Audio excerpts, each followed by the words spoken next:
Weight loss journey కావచ్చు, fitness ఫ్రీక్‌గా అవ్వడం కోసం మీరు దాన్ని ఎలా వాళ్ళని ముందుకు తీసుకెళ్ళే ప్రయత్నం ఎవ్రీ వీక్ చేస్తుంటారు? మానిటర్ చేస్తూ ఉంటాను. ఏ విధంగా? ఎవ్రీ వీక్ మన హ్మ్. టీంతో హ్మ్. వర్కౌట్ ఎలా చేస్తున్నారు, ఏమైనా హ్మ్. డౌట్స్ ఉన్నాయా? సో వీళ్ళు కూడా ప్రొఫెషనల్ ట్రైనర్సే. వాళ్ళ డౌట్స్ అన్నీ కూడా ఎక్స్ప్లెయిన్ చేసి, సో బేస్డ్ ఆన్ వాళ్ళకి చేంజెస్ ఏమైనా కావాలి, సో దాన్ని బట్టి ఆ న్యూట్రిషన్లో కానీ ఇవన్నీ ప్రతి 15 డేస్కి న్యూట్రిషన్ చేంజ్ చేసుకొని, హ్మ్. అలా ఆ ప్రోగ్రెషన్స్ చెక్ చేసుకుంటూ మనం న్యూట్రిషన్ కానీ వర్కౌట్ని కానీ చేంజ్ చేసుకుంటూ వెళ్తూ ఉంటాం. ఓకే. సో బేసికల్గా ఈ వర్కౌట్ అనేది 1 మంత్కి ఒక పీరియడైజేషన్ చేసి ఉంటా. న్యూట్రిషన్ మాత్రం జస్ట్ ఫస్ట్ 15 డేసే పీరియడైజేషన్ చేస్తున్నా.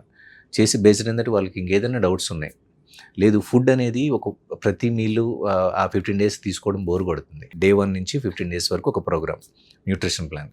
సో 16th నుంచి 30th వరకు ఒక ప్రోగ్రామ్ న్యూట్రిషన్ ప్లాన్ క్రియేట్ చేసి, సో ఈ డైట్ ఎంతవరకు ఫాలో అవుతున్నారు, వర్కౌట్ ఎన్ని రోజులు చేస్తున్నారు, ఎంతసేపు పడుతుంది ఎక్సర్సైజ్ చేయడానికి, చేసేటప్పుడు మీకు ఓవరాల్గా బాడీలో ఎలాంటి చేంజెస్ వచ్చినాయి అని మానిటరింగ్ అనేది మన టీంతో ఎవ్రీ వీక్ ఫాలోఅప్ అనేది మనం పెట్టించాం.